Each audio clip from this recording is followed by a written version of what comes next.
Bom, pessoal, então, continuando com a equação de Schrödinger do átomo de hidrogênio, a gente vai fazer mais uma parte do processo de separação de variáveis e solução de diferentes partes da equação, para a gente ir chegando nos formatos finais, que são as soluções que vocês conhecem, que são os orbitais atômicos, tá? Eu vou fazendo isso devagarzinho, só um pouquinho por aula, porque como é um pouquinho chatinho, né, de acompanhar, então a gente vai tentar não sobrecarregar vocês com isso de uma vez só. Hoje, pelo menos, a gente vai chegar numa parte de fazer alguns desenhos, que pelo menos é mais divertido do que ver as contas. O que a gente vai, hoje, né, a gente tinha feito na aula passada, a gente tinha escrito a equação de Schrödinger para o átomo de hidrogênio completo, com o potencial eletrostático de atração entre o elétron e o núcleo, e fizemos o trabalho, a gente escreveu a equação em coordenadas esféricas, fazendo a substituição do Laplaciano para aquele Laplaciano em coordenadas esféricas, que é aquela conta feia. O potencial já é dependente de R, né, do raio da distância entre o elétron e o núcleo, portanto ali já é naturalmente em coordenadas esféricas, né, já é natural escrever em coordenadas esféricas, porque o potencial é dependente do raio. E a gente fez uma manipulação na equação, na qual a gente conseguiu separar a parte espacial, a parte da dependência radial da dependência angular. E a gente chegou em duas equações, uma para a parte radial, outra para a parte angular. Hoje a gente vai explorar um pouquinho mais a parte angular, porque a parte angular ainda tem duas variáveis envolvidas na parte angular ainda, que eram θ e φ, que são os dois ângulos de coordenadas esféricas, das coordenadas esféricas.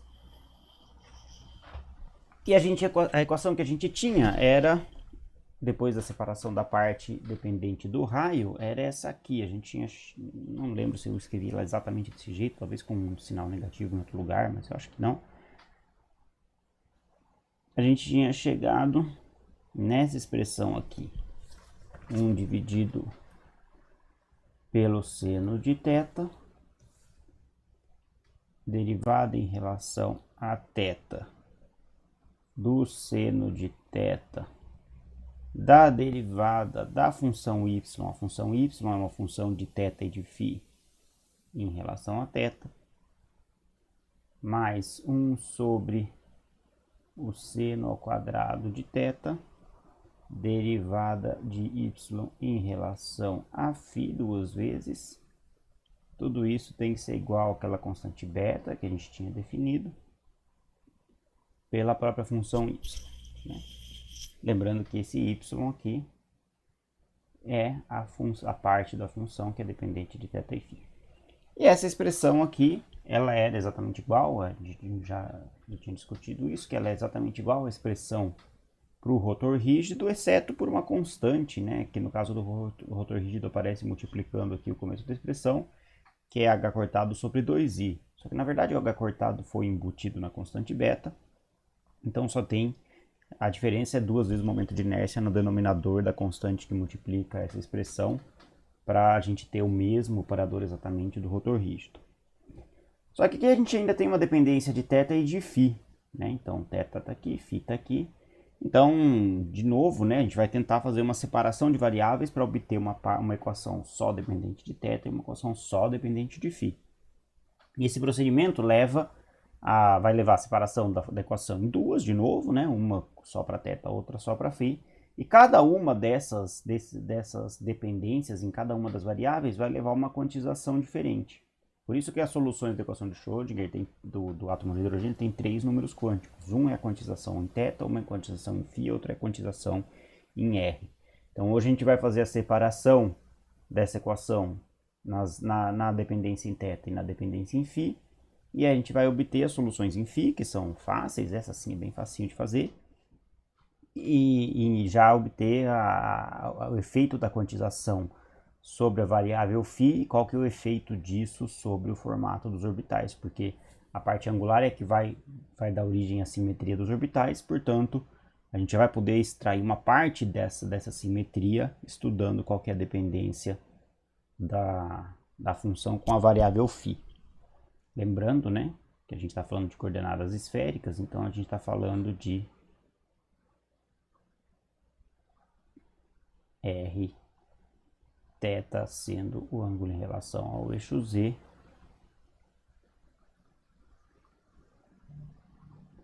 e φ é o ângulo da projeção do vetor com no plano xy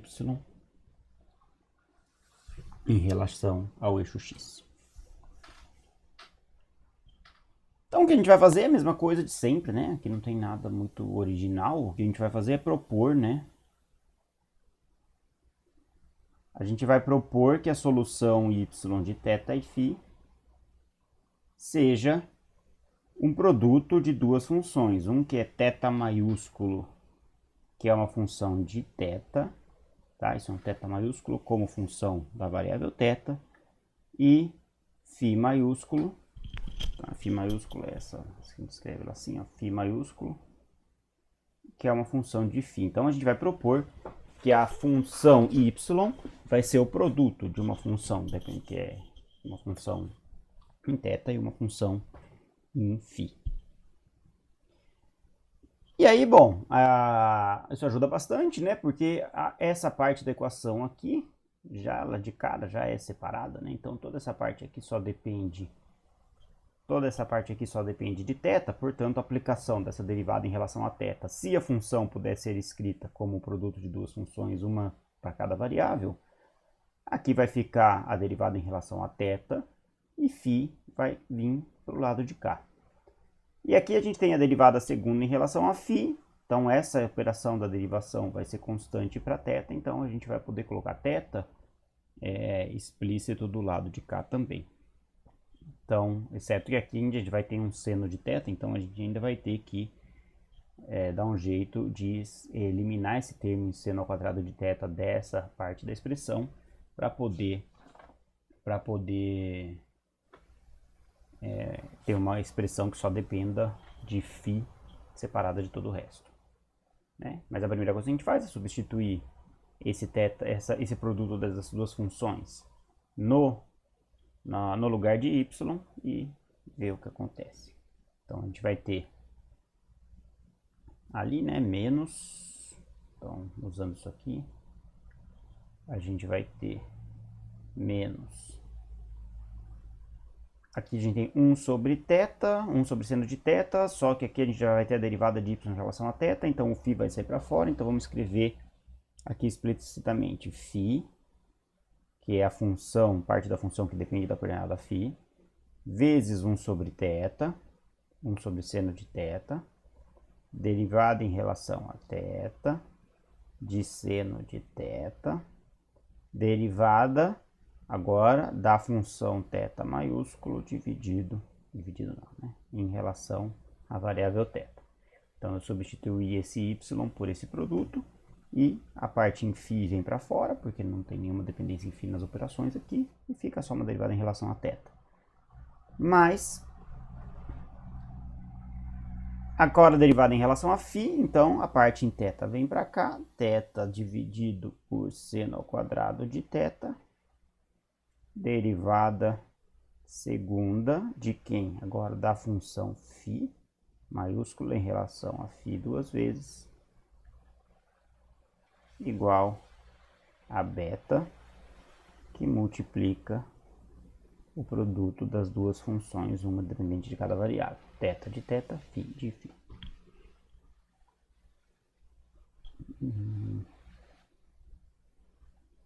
Isso mesmo.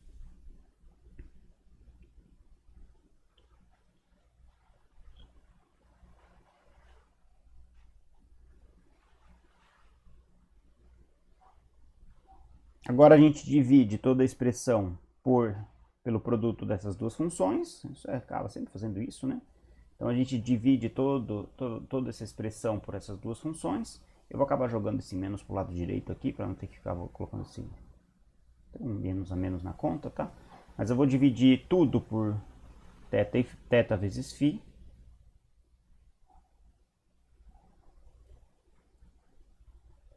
dividindo pelo produto da função θ vezes a função φ, dividido pelo produto da função θ vezes a função φ. Então, a gente vai eliminar esse termo φ dessa conta de cá. Então, desse lado aqui, a gente vai ficar com 1 dividido por θ multiplicado por 1 seno de θ derivado em relação a θ de seno de θ derivada de θ em relação à variável θ, mais, e aqui a gente dividiu por esse produto aqui, então a gente vai ficar com 1 sobre seno ao quadrado de θ, o θ no numerador vai sumir, e vai ficar com 1 dividido por φ, derivada segunda da função φ maiúsculo em relação à variável φ duas vezes. Eu passei o menos para o lado de cá, então tudo isso aqui vai ser igual a menos beta, e aí vai estar dividido por θ e φ, então some θ e φ.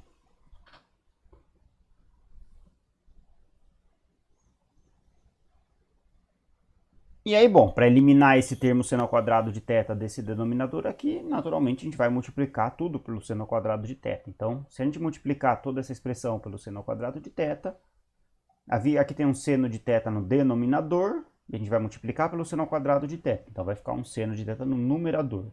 Aqui vai sumir esse seno ao quadrado de θ e vai aparecer um menos beta seno ao quadrado de θ aqui. Então, a gente já pode aproveitar e vai fazer a separação de variáveis, né? Então, vamos multiplicar tudo por seno ao quadrado de θ, o que vai fazer com que essa expressão aqui tenha um seno de θ no numerador, no lugar desse seno de θ no denominador. Esse termo aqui não vai ter mais a dependência em θ, então tá vendo? Agora a gente vai ter um termo só em φ. E a gente vai ter menos beta seno ao quadrado de θ, que vai aparecer desse lado de cá. Então a gente vai jogar, a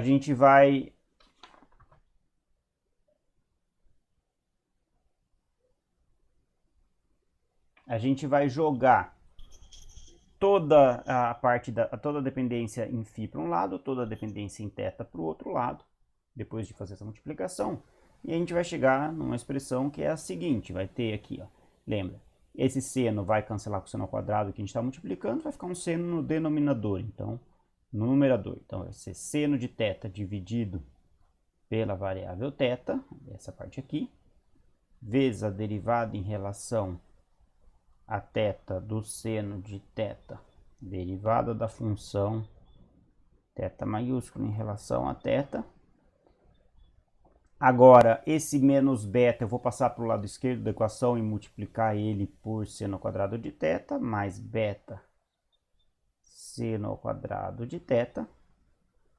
E agora, esse seno ao quadrado de θ da parte da função que tinha uma dependência em φ vai sumir.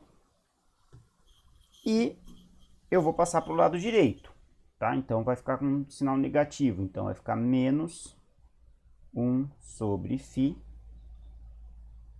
derivada de φ em relação a φ.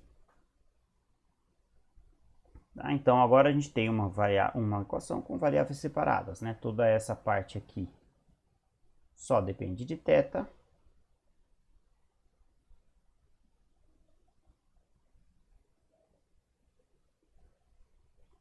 E essa parte aqui só depende de φ.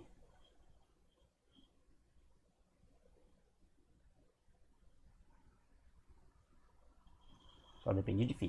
E aí notem, bom, que a parte de θ ainda é uma equação complicada, né? Sei lá, tem a derivada do seno, duas derivadas, a derivada do seno vezes a própria função, mais esse termo beta seno ao quadrado. Mas a parte em φ é simplesmente 1 sobre φ vezes a derivada segunda de φ em relação à própria variável φ. Então, na verdade, essa parte aqui agora a gente vai isolar ela e ela vai ser muito fácil de resolver, tá? Que é a parte que realmente é fácil de resolver dessa equação, é a dependência em φ.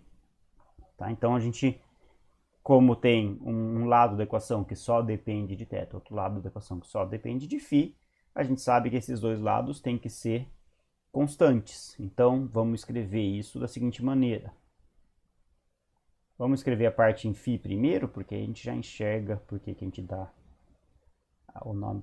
o valor da constante da maneira como ela tem que aparecer, que é bem simples.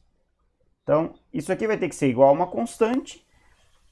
Isso aqui é que tipo de equação diferencial? É uma equação diferencial que diz que aqui vai ser igual a uma constante, né?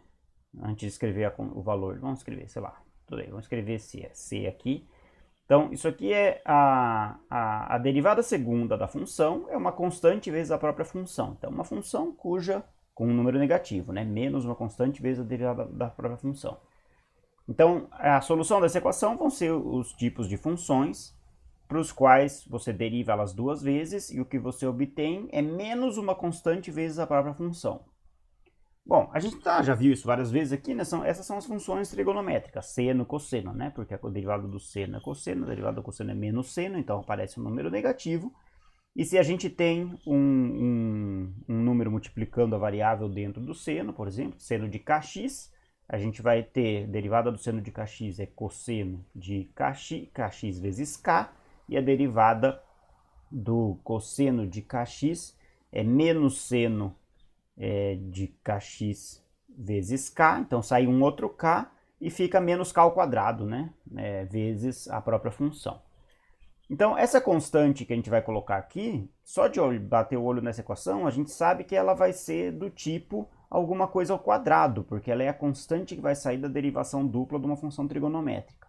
Então, já se antecipando a isso, a gente escreve ela como sendo uma constante ao quadrado.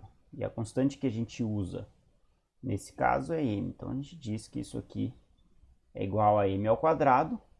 Tá? E aí essa expressão aqui a gente escreve de maneira geral da seguinte maneira: derivada da função, derivada segunda da função em relação a φ duas vezes é igual a menos m ao quadrado vezes a própria função. Tá? Então, claro, essa função aqui vai ser uma função trigonométrica que com essa constante m sendo a frequência angular da função, né? Sendo o termo multiplicador do argumento da função, que vai sair duas vezes multiplicado aqui. A gente volta nisso mais para frente. Isso aí, então essa é a dependência em φ, tá? Que vai dar origem a essa equação aqui, que tem solução fácil, que é a que a gente vai trabalhar hoje. E a outra função vai ser, e a outra equação resultante dessa expressão vai ser a mesma coisa para a dependência em θ, tá? E a dependência em θ, a gente também, como a constante, né, que a gente está usando para tá definindo nessa igualdade, tem que ser a mesma. Então, na parte em θ não é evidente, assim, de bater o olho que ela tem que ter a forma m ao quadrado, mas como ela tem que ser m ao quadrado pela dependência em φ, a gente vai usar a mesma constante lá. Então, do lado de θ, a gente vai ter seno de θ, derivada em relação a θ do seno de θ da derivada da função θ em relação a θ, mais beta seno ao quadrado de θ, vai ser igual, que é o lado esquerdo dessa equação, vai ser igual a m ao quadrado. Tá? Então, essa vai ser a dependência em θ, que obviamente ainda é uma equação chata, complicada, né? Não é absolutamente não evidente quais são as soluções, quais são as funções θ que satisfazem essa equação aqui. Mas na parte em φ é relativamente simples e a gente pode expressar essas soluções em φ de maneira simples e entender o que elas implicam do ponto de vista da simetria das funções de onda do átomo de hidrogênio. Então, o que a gente vai fazer hoje é ver quais são as soluções e a cara delas daquela equação lá, né? Da parte da equação que depende da variável φ. Lembrando que a variável φ é o ângulo da projeção do vetor no eixo xy com o eixo x, que a gente desenhou lá em cima. Bom, o que a gente tem aqui é uma função, uma equação que diz que a derivada da segunda da função é o menos uma constante ao quadrado vezes a própria função. Então aqui a gente tem funções que são trigonométricas. Então coisas que são solução dessa equação, né? Se a função φ for uma constante vezes o seno de mφ, isso aqui é a solução dessa equação, porque a primeira derivada é a vezes cosseno de mφ vezes m, e a segunda derivada é a vezes menos seno de mφ vezes m de novo. Então vai ficar, se a gente fizer a derivada aqui, a gente vai ter derivada segunda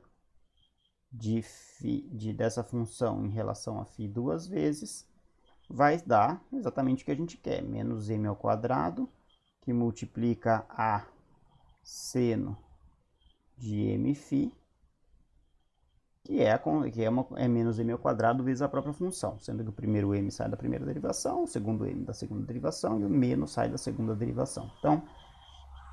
Então funções do tipo seno são soluções dessa equação aqui. Funções do tipo cosseno também são, né? Então, na verdade, funções do tipo cosseno, a cosseno de mφ também são soluções dessa equação, porque deriva o cosseno, dá menos seno vezes m, deriva o seno, dá cosseno vezes m, então também aparece menos m ao quadrado vezes o seno, vezes a própria função. E de uma maneira um pouco mais genérica, né, que a gente vai encontrar também, funções exponenciais complexas, né, na verdade combinações lineares de senos e cossenos são soluções, né, mas em particular funções complexas do tipo a e elevado a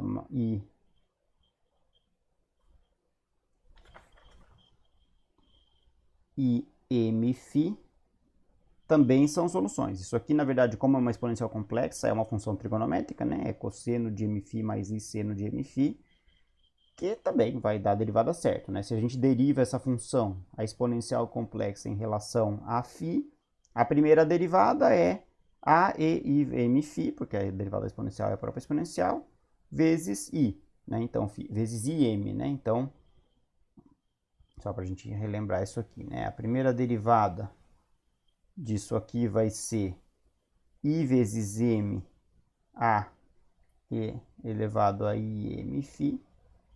E a segunda derivada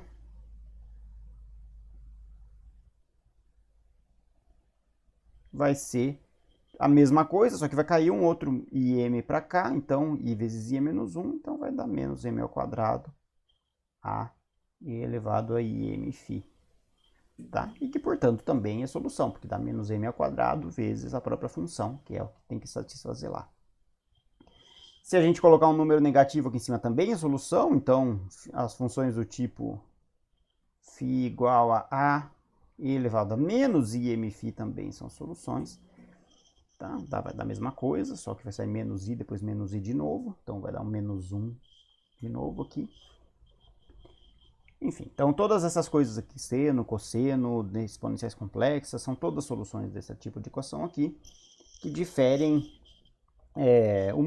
por aceitar a representação complexa, que a gente vai ver que não tem problema, a gente pode ter soluções complexas para a equação de Schrödinger, não tem problema nenhum, porque o que tem significado físico é o quadrado do módulo dessas funções, né? E aí o módulo da função complexa é real. Depois a gente vai ver exemplos disso mais para frente, mas não tem problema nenhum, então podem ser representações complexas, ou podem ser representações reais, como seno de mφ, cosseno de mφ, e aí no que elas diferem aqui, uma solução do tipo seno de mφ difere de uma solução cosseno de mφ por uma fase, né? Então, cosseno de mφ é uma função ondulatória assim, né? Em relação a φ, e o seno é a função difere disso por uma fase, né? Então a gente vai ver o que isso vai significar, né? Mas no fundo são o mesmo conjunto de soluções, só movidas na coordenada φ de diferentes maneiras. Bom, A gente pode pegar qualquer uma dessas soluções para entender o que que ela vai, o que que ela, como é que ela vai, como é que a quantização vai surgir a partir dessas soluções, né? Primeira coisa que a gente tem que entender, a gente tem que voltar lá para a representação das coordenadas esféricas, né? E lembrar o que que é φ. Então, aqui a gente tem x, y e z. Aqui é o vetor, então a gente projeta o vetor no plano x e y. E depois φ é esse ângulo aqui, ó, o ângulo da projeção do vetor no plano x e y com o eixo x. E quando a gente trabalha em coordenadas esféricas, esse vetor e o vetor aqui é θ, né? O ângulo em relação ao eixo z é θ. Né? E da maneira como a gente define as coordenadas esféricas, a gente sabe que θ pode variar de 0 a π, né? Então essa é a variação permitida para θ. E φ pode variar de 0 a 2π. Tá? Então isso é a definição de coordenadas cartesianas. Então a gente sabe que para representar qualquer ponto na esfera, o que a gente faz é permitir que φ varie de 0 a π, ou seja, que dê meia volta aqui, mudando a orientação em relação ao eixo z, e φ pode variar de 0 a 2π, dando uma volta completa perpendicular ao eixo z. E isso permite a representação de todos os pontos da esfera. Agora, se você está num determinado ponto aqui e φ dá uma volta completa, você volta exatamente para o mesmo ponto. Então, se você está nesse ponto vermelho e eu tenho φ vale um determinado valor aqui, 30 graus, e eu dou uma volta completa, e chego em 360 mais 30, em 390 graus, eu estou exatamente no mesmo ponto do espaço. Então, qualquer função, ela tem que ser periódica em φ com um período de 2π. Né? Então, se eu pegar qualquer uma dessas soluções aqui, por exemplo, cosseno, vamos pegar a solução A vezes cosseno de mφ, que é uma solução da equação em cima, porque se eu derivar ela duas vezes, dá menos m ao quadrado vezes a própria função. Eu sei que a cosseno de mφ tem que ser igual a A vezes cosseno de mφ mais 2π. Perdão. Tem que ser igual a cosseno de m que multiplica φ mais 2π. Então, o que que eu fiz aqui?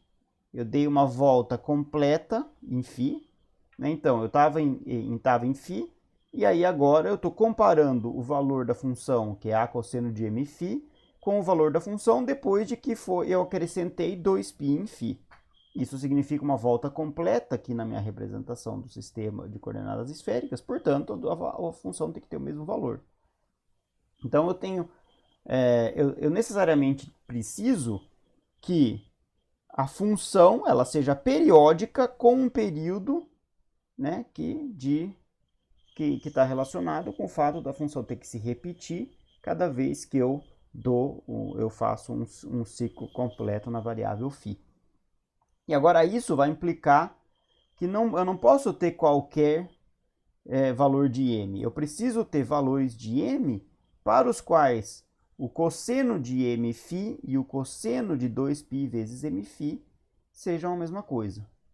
Então, se a gente escrever o outro lado aqui de outra maneira, né, a gente pode escrever esse lado direito da seguinte maneira: cosseno de mφ mais 2πm,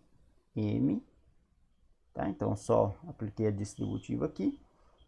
De tal maneira que para o cosseno de mφ ser igual ao cosseno de 2π vezes m, esse termo 2π vezes m tem que ser um múltiplo de 2π. Portanto, o m tem que ser 0, obviamente. Se é 0, a gente tem cosseno de mφ igual ao cosseno de mφ. Isso é sempre verdade. Pode ser 1, né? Porque a gente tem cosseno de mφ igual ao cosseno de mφ mais 2π. Tá? Então, também é verdade. A gente acrescentou 2π no argumento do cosseno. Pode ser 2, pode ser 3, pode ser 4, pode ser qualquer múltiplo de m. Mas pode ser menos 1 também, né? Porque se eu tenho a cosseno de mφ menos 2π, é uma volta no sentido oposto. Então, também pode ser menos 1. Então, m pode ser, na verdade, mais ou menos 1, pode ser mais ou menos 2, mais ou menos 3, e assim sucessivamente. E a gente pode expressar essa quantização, né? Então, a gente tem uma quantização em m, né? Então, a gente tem determinados valores daquela constante m que aparece aqui na minha equação, que são compatíveis com o fato da periodicidade da função ter que ser de 2π na variável φ. Tá? Então, percebam como surge a quantização de uma maneira muito simples, né? A quantização aqui surgiu, ou seja, surgiu um número quântico, que é esse número quântico m, que vai estar associado com a simetria da função de onda que a gente vai obter, a gente vai desenhar isso. Tá? Surgiu esse número quântico m, simplesmente pelo fato de que a função que a gente está obtendo como solução é uma função trigonométrica, e essa função tem que ser periódica em φ, porque φ, quando dá uma volta inteira, significa voltar para o mesmo ponto do espaço, pela definição do sistema de coordenadas cartesianas.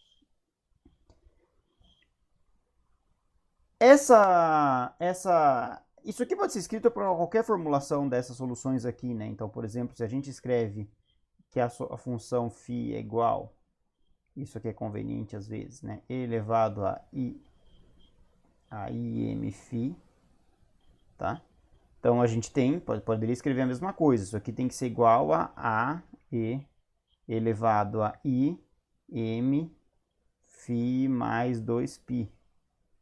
Tá? É a mesma coisa, ou seja, eu andei 2π eu acrescentei 2π ao ângulo ao ângulo da representação, e aí essas duas coisas têm que valer a mesma coisa, né? Então eu posso expandir isso aqui, vai ser a e elevado a imφ vezes e elevado a im vezes 2π. Tá? E aí, de novo, isso aqui vira uma representação trigonométrica, e a gente vê, de novo, que se ele vale 0, essa expressão vale 1, e a gente tem a igualdade a igual a imφ igual a a igual a imφ.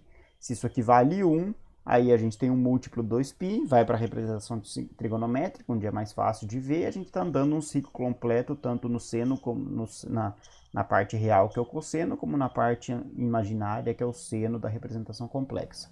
Então é a mesma coisa, tá? Então, m vai ser quantizado como sendo 0, ou mais ou menos 1, ou mais ou menos 2, e assim sucessivamente.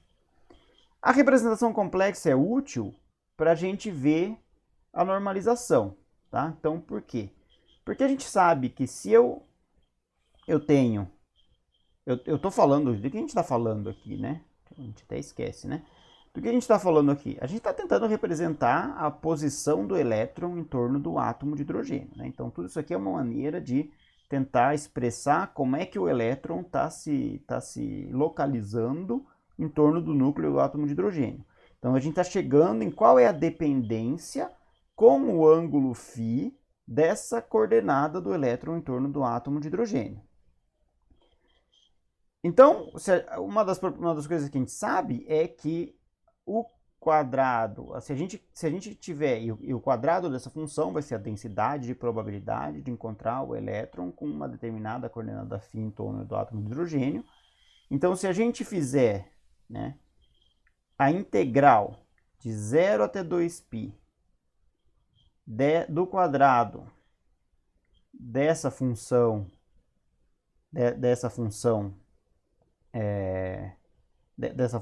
φ, que determina como a posição do elétron depende da coordenada φ, para todo φ, isso aqui tem que ser 1. Ou seja, lembrando que a gente está falando de uma função cujo quadrado tem que ser a densidade de probabilidade de encontrar o elétron para cada valor de φ. Então, se o quadrado dessa função é a densidade de probabilidade de encontrar o elétron para cada valor de φ, encontrar o elétron com qualquer valor de φ tem que ter probabilidade 1. Então, significa, independentemente da posição do elétron ao longo do eixo Z, né, indicar a posição do elétron na vertical, encontrar o elétron com uma coordenada que é qualquer coordenada φ em torno dessa volta, tem que ter probabilidade de 1, porque significa encontrar o elétron em qualquer ponto do espaço definido por essas variáveis φ, por essa variável φ. E aí é muito bom usar essa representação aqui, não é que é muito complicada, mas é conveniente usar a representação complexa da solução para chegar na constante de normalização. Né? Então,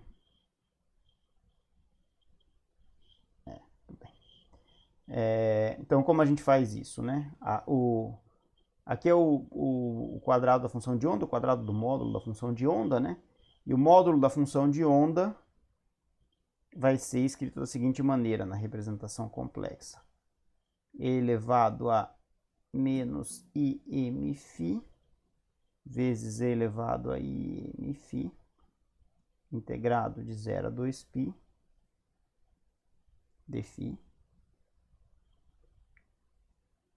Isso aqui eu estou usando, eu poderia ter colocado aqui o cosseno ao quadrado e ter feito a integral do cosseno ao quadrado, mas isso é mais chato. É mais fácil fazer com a integral da representação complexa, com o a, né? Aparece um a ao quadrado aqui que eu esqueci, que é a normalização que a gente está procurando. Então, a ao quadrado vezes a parte complexa da função, tem que ser a ao quadrado da norma da função complexa, que é isso aqui, tem que dar igual a 1. E aí, isso aqui vezes isso aqui, se somos os expoentes, que dá 0, somos os expoentes dá 0, portanto, isso aqui é simplesmente a ao quadrado vezes a integral de 0 a 2π de dφ. Isso aqui tem que ser igual a 1. Portanto, isso aqui é 2π calculado, isso é φ calculado em 2π menos φ calculado em 0, portanto é 2π. Então, a gente tem que 2π a ao quadrado é igual a 1, portanto, essa constante de normalização é 1 dividido por raiz de 2π.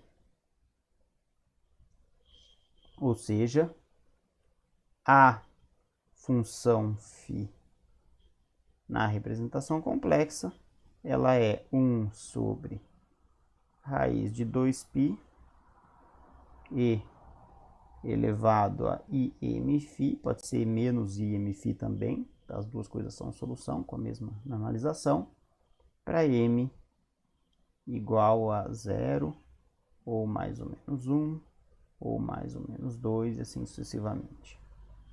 Então, essas são as soluções. Essa é uma maneira de expressar as soluções, que é muito comum de a gente encontrar, da dependência com φ da equação de Schrödinger do átomo de hidrogênio. Bom, continhas à parte, isso aqui é mais interessante agora se a gente pega uma solução, a parte real dessa solução, ou se a gente pega a solução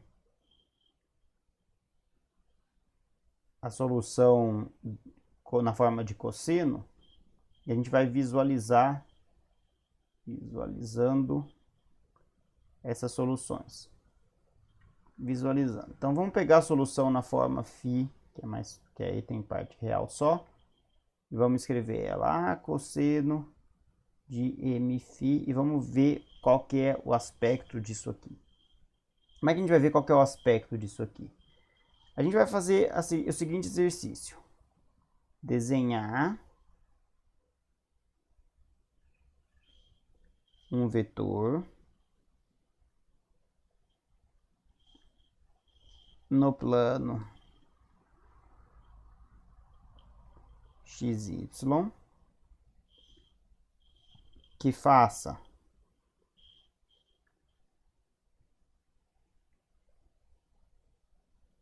um ângulo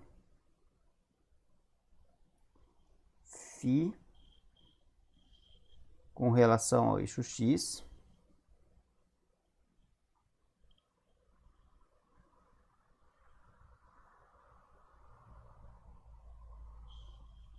e tenha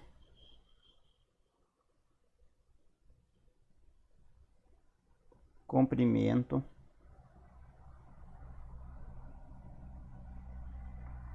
igual ao módulo do cosseno de mφ. Então, o que a gente vai fazer aqui?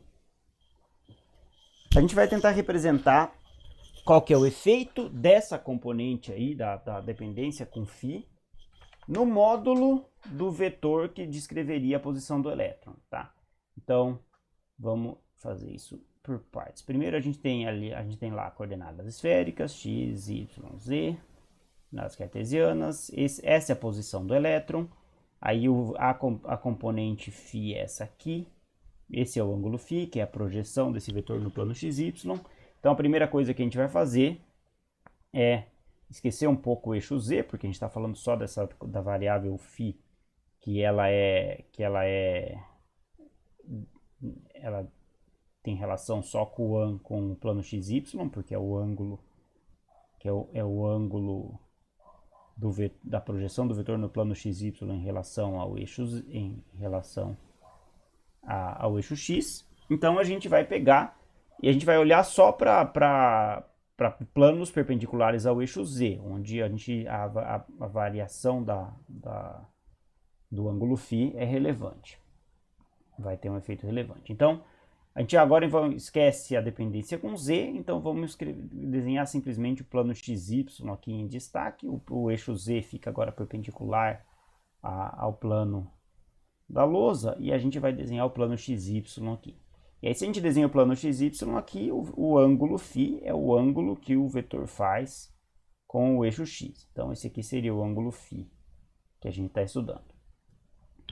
E a gente vai tentar entender, então, como é que uma função desse tipo aqui, cosseno de mφ, afeta a amplitude desse vetor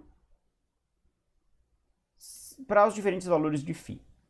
Tá? Lembrando que a gente chegou num ponto, né, onde a função de onda total do átomo de hidrogênio, que era a função de r, de θ e de φ, está sendo escrita como a função r de r, θ de θ,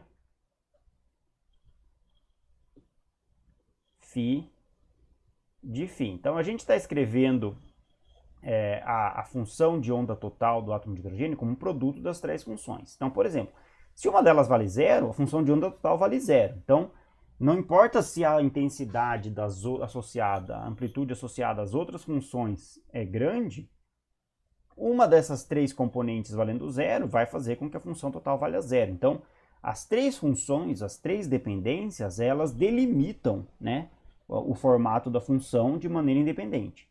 O resultado final da cara da função total da equação, ela vai ser uma intersecção, né, das três funções, né, onde cada uma delas vale zero, a função vale zero, e ela vai ter amplitude importante quando as três funções têm uma amplitude importante. Então, entender a simetria gerada por cada uma dessas funções de maneira independente permite entender qual que é a cara geral da função completa do elétron no átomo de hidrogênio. Então vamos fazer esse exercício. Desenhar um vetor no plano xy que faz um ângulo φ com relação ao eixo x e tem um comprimento proporcional ao cosseno de mφ, que é a função que é a solução da parte da dependência em φ dessa equação. Então, cosseno de zero é 1, né? Então a gente vai desenhar aqui, começar desenhando um vetor que, se φ vale 0, vale 1. Então, vou desenhar aqui, vamos supor que isso aqui é distância 1. Bom, isso aqui é para cosseno de φ igual a 1. Cosseno, se o φ for π sobre 4, né? Cosseno de π sobre 4 é meio, vai ter um ponto por aqui, né? Cosseno de π sobre 2, que é cosseno de 90 graus, é zero. Então, se a gente, na distância, no ângulo de 90 graus, o cosseno vale zero. Aí, de novo, a gente vai ter um aumento quando a gente vier para 3π sobre 4, que é mais ou menos por aqui. Vai ter cosseno de π, aqui é zero, aqui é π, vai ser menos 1. Então, a gente vai desenhar um vetor proporcional ao módulo disso aqui. Então, vai desenhar um vetor de comprimento 1, apontando nessa direção. Aí, de novo, vai ser meio aqui, zero de novo, meio aqui. E se a gente agora completar, e você fizer esse gráfico fazendo todos os pontos intermediários, você vai ver que isso aqui tem a seguinte cara. Já fez esse desenho antes na matéria. Vai ter a seguinte cara aqui. Então, isso para m igual a 1, né? Isso para m igual a 1. Né? Para m igual a 1, porque aí a gente tem cosseno em π sobre em 0 vale cosseno de 0, que é 1. Em π vale cosseno de menos 1, que é 1, que o módulo é 1 também. Cosseno de menos π, né, que é menos 1, portanto o módulo é 1. E aí a gente tem esses números intermediários. Se a gente tivesse feito agora a primeira delas, né, que seria até mais fácil, para m igual a 0, se a gente tivesse começado com m igual a 0, a gente teria o seguinte: para m igual a 0, cosseno de m vezes φ é cosseno de 0 para qualquer valor de φ. Então, para m igual a 0, se φ vale 0, isso aqui vale 1. Se φ vale π sobre 2, vale 1. Se φ vale π, vale 1 também, porque está tudo sendo multiplicado por 0, então é sempre o cosseno de 0. Então, eu estou desenhando um vetor no plano xy que tem um ângulo φ em relação ao eixo x e comprimento cosseno de 0. Comprimento cosseno de 0 é 1 para qualquer valor. Então, eu tenho simplesmente um círculo, né? Então, para m igual a 0, eu tenho, que é uma dependência totalmente circular, eu tenho um círculo nessa representação. Portanto, a simetria associada a m igual a 0 da função de onda na parte dependente de φ vai ser simétrica para todos os ângulos φ. Se eu vou para m igual a 1, agora eu tenho essa simetria diferente, que é máxima quando o ângulo φ está alinhado com o eixo x, porque aí você tem cosseno de 0 ou cosseno de π, de menos π, de π ou de menos π, dependendo se for menos 1 ou 1. E aí eu tenho amplitudes máximas para essa função φ de φ ao longo do eixo x. E amplitudes mínimas ao longo do eixo y, onde o φ vale π sobre 2 ou 3π sobre 2. Se eu for para m igual a 3, o desenho vai ficar um pouquinho mais complicado de fazer, mas a gente vai conseguir fazer. Perdão, para m igual a 2, não para 3, a gente vai ter o seguinte desenho. Vamos tentar fazer ele também. Para m igual a 2, né, a gente estamos desenhando aqui pontos nas quais agora vamos fazer com um pouco mais de cuidado para enxergar, né? A gente vai ter cosseno de 2 vezes 0, para φ igual a 0, então aqui é o valor de φ, né? Cosseno de 2 vezes 0 é 0, então é 1. Cosseno de 2 vezes 0 é 1, então aqui vale 1. Então está lá desenhado o ponto no qual o ângulo com o eixo x é 0 e eu desenhei um vetor de comprimento 1. Se eu agora vou para π sobre 2, eu vou ter cosseno de 2 vezes π sobre 2. Né? E o cosseno de 2 vezes π sobre 2 é o cosseno de π, que é igual a 1 também. Na verdade, menos 1, né? Mas eu estou fazendo um módulo disso aqui. Né? Fazendo um módulo disso. Cosseno de π, que é 1, então o módulo disso é 1 também. Então, em π sobre 2, que é ao longo do eixo y, também vai valer 1. Em π vai ser cosseno de 2 vezes π. Cosseno de 2 vezes π é a mesma coisa que cosseno de 0, que vale 1 também. Então, vai valer 1 quando eu chegar na direção do eixo y ao longo do eixo x, só que na direção oposta.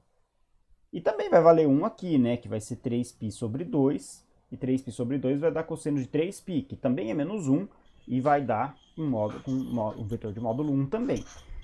Então, a gente já vê que a amplitude é máxima nesses 4 pontos.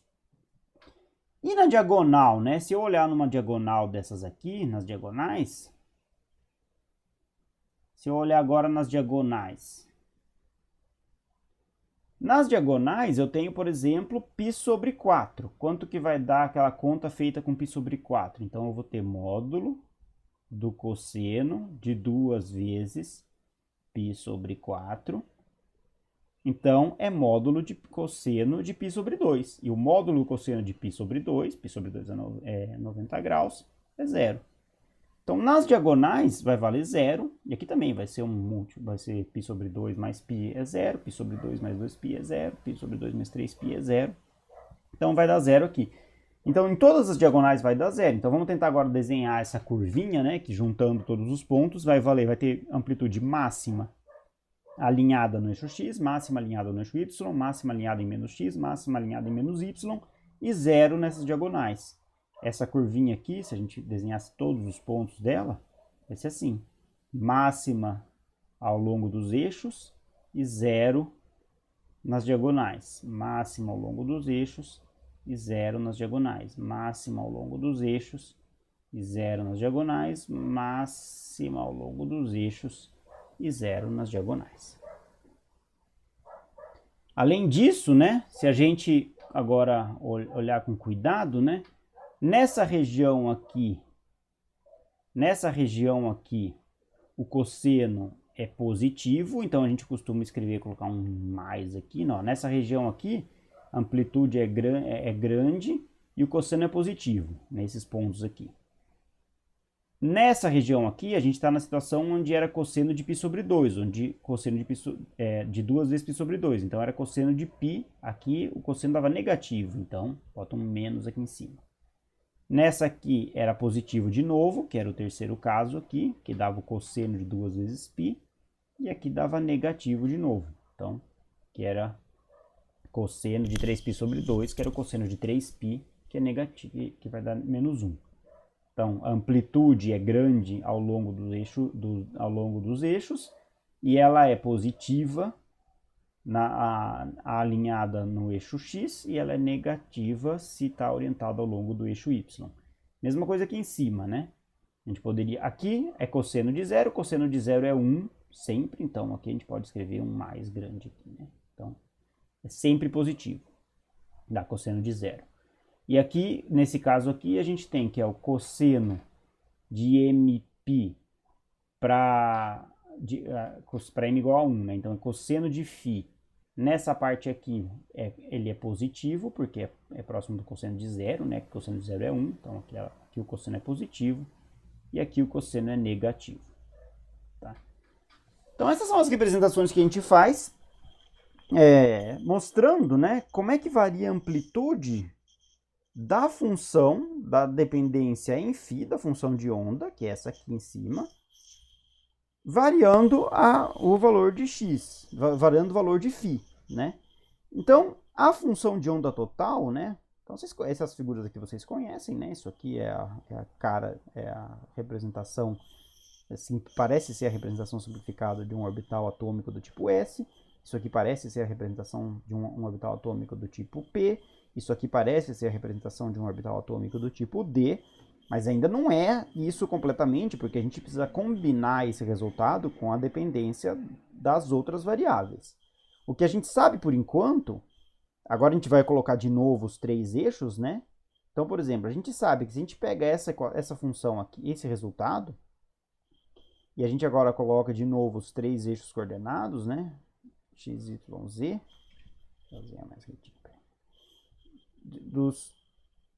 Se a gente desenha os três eixos coordenados x, y, z aqui,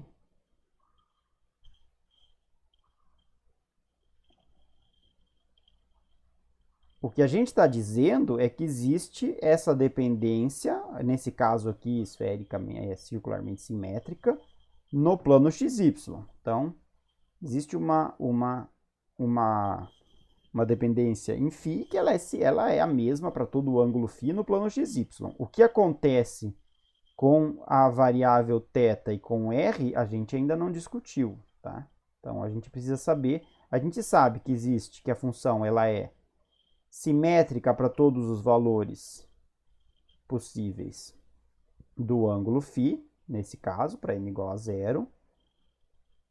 ela é simétrica para todos os valores possíveis do ângulo φ, portanto não varia a função em relação a rotações em torno do eixo z, para m igual a zero, mas a gente não sabe ainda como é que é essa variação para θ e φ, e é a combinação dessas três coisas que vai dar o aspecto completo, vai dar a densidade de probabilidade completa associada ao orbital atômico correspondente.